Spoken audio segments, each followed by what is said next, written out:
Hello friends, food family two সিস্টারে সকলকে welcome জানিয়ে চলে এসেছি আজ আবার নতুন একটি রেসিপি নিয়ে। আজ আমি বানিয়ে নিচ্ছি ঘরোয়া পদ্ধতিতে সিঙ্গাড়ার রেসিপি। আমি এখানে পরিমাণ মতো ময়দা নিয়ে নিয়েছি, অর্থাৎ 3 কাপ ময়দা এবং 4 টেবিল চামচ সাদা তেল, যেটা আমি খুব ভালোভাবে ময়ানের জন্য তৈরি করে নিচ্ছি। দেখুন, হাত দিয়ে চেপে দিয়েছি, অর্থাৎ ময়ামটা খুব ভালো হয়েছে।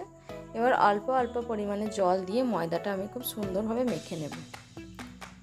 বেশ সুন্দরভাবে ময়দাটা আমি মেখে নিয়েছি, খুব সুন্দর তুলতুলেভাবে মাখা হয়েছে, দেখে নিন। এটা মোটামুটি আধ ঘন্টা মতো আমি রেস্টে রেখে দেবো। এবার কড়ার মধ্যে 5 ফোড়ন আর শুকনো লঙ্কা জাস্ট ড্রাই রোস্ট করে নেব। অন্যদিকে আমি আলুগুলো সিদ্ধ করে রেখে দিয়েছি। এখানে মিডিয়াম সাইজের আলু নিয়েছি, যেটা সিদ্ধ করে রেখে দিয়েছি। এবার এই আলুটার খোসা ছাড়িয়ে নিচ্ছি। খোসা ছাড়ানোর পর আমি পিস পিস করে রেখে দেব। কিছু আলুর খোসা ছাড়াবো এবং কিছু আলু আমি খোসা সমেতই ব্যবহার করব। সিঙ্গাড়া বা চপের ক্ষেত্রে সব আলুর খোসা ছাড়ালে মশলার আঁট ভাবটা আসে না। এবার সেই মশলাটা আমি হামানদিস্তায় থেঁতো করে নেব। এটা গুঁড়ো করলে হবে না, থেঁতো করতে হবে।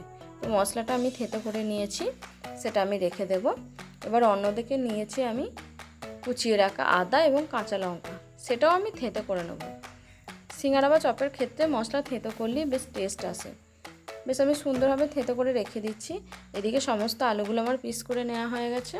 অন্যদিকে কড়ার মধ্যে আমি কাঁচা চিনেবাদাম একটু ফ্রাই করে নিচ্ছি। তো খুব সুন্দরভাবে ফ্রাই করে নিয়েছি। এবার আমি বাদামটা তুলে রেখে দেব। এবার কড়ার মধ্যে দিয়ে দিয়েছি পরিমাণ মতো সর্ষের তেল এবং দিয়ে দিয়েছি হিং পাউডার। তারপর আমি সেই আদা এবং কাঁচা লঙ্কা, যেটা আমি থেঁতো করে রেখেছিলাম, সেটা দিয়ে দিয়েছি। তারপর দিয়ে দিচ্ছি পরিমাণ মতো জিরে, ধনে এবং হলুদ গুঁড়ো। সেটা দেওয়ার পর আমি খুব সুন্দরভাবে নাড়াচাড়া করতে থাকবো। তারপর আমি দিয়ে দিচ্ছি কুচিয়ে রাখা নারকেলটা দেওয়ার পর আমি যে আলুটা সিদ্ধ করে পিস পিস করে কেটে রেখেছিলাম, সেই আলুটা দিয়ে এবার নাড়াচাড়া করতে থাকবো। দিয়ে দিচ্ছি সেখানে পরিমাণ মতো চিনি, লবণ এবং সেই মশলাটা দেওয়ার পর আমি খুব ভালোভাবে ভিতরে পুরের তরকারিটা বানিয়ে নেব। তো খুব সুন্দরভাবে নাড়াচাড়া করছি। এরপর আমি দিয়ে দিচ্ছি পরিমাণ মতো জল। অল্প অল্প করে সিদ্ধ হয়ে যাবে, এমনিতেই আলু সিদ্ধ হয়ে আছে। তো কিছুটা আলু আমি ম্যাশ করে দেব। সমস্ত আলুগুলো ম্যাশ করলে ভালো লাগবে না। দেখবেন যখন বাজারে সিঙ্গাড়া বা চপ কিনে খান, সমস্ত আলু কিন্তু ম্যাশ করা থাকে না। এরপর আমি দিয়ে দিচ্ছি সেই ভেজে রাখা বাদামগুলো। সেটা দেওয়ার পরও আমি নাড়াচাড়া করতে থাকবো, অর্থাৎ মাখো মাখো ভাবটা চলে আসছে, তরকারিটা হয়ে গেছে। আধ ঘন্টা পর ফিরে এলাম।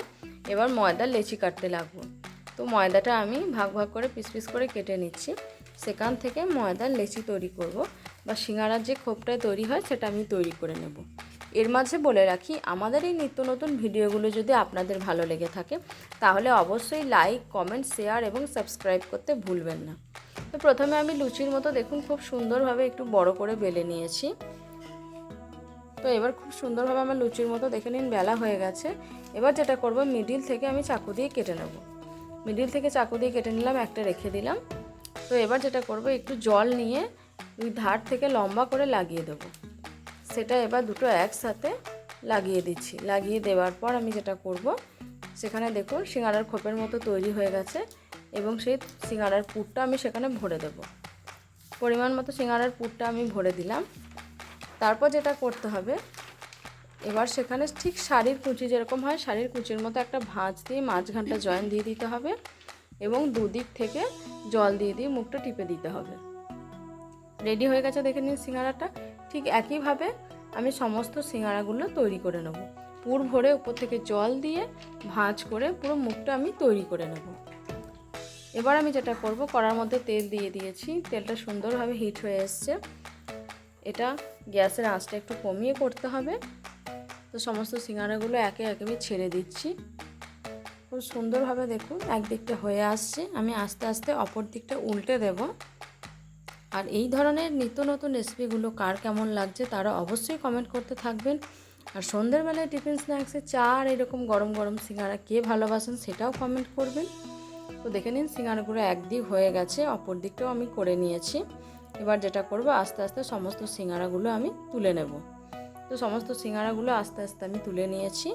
খুব সুন্দরভাবে রেডি হয়ে গেছে আজকে আমাদের সম্পূর্ণই নিরামিষ সিঙ্গাড়া রেসিপিটি। অবশ্যই প্রত্যেকে পাশে থাকবেন, ভালো থাকবেন। বাই সকলকে।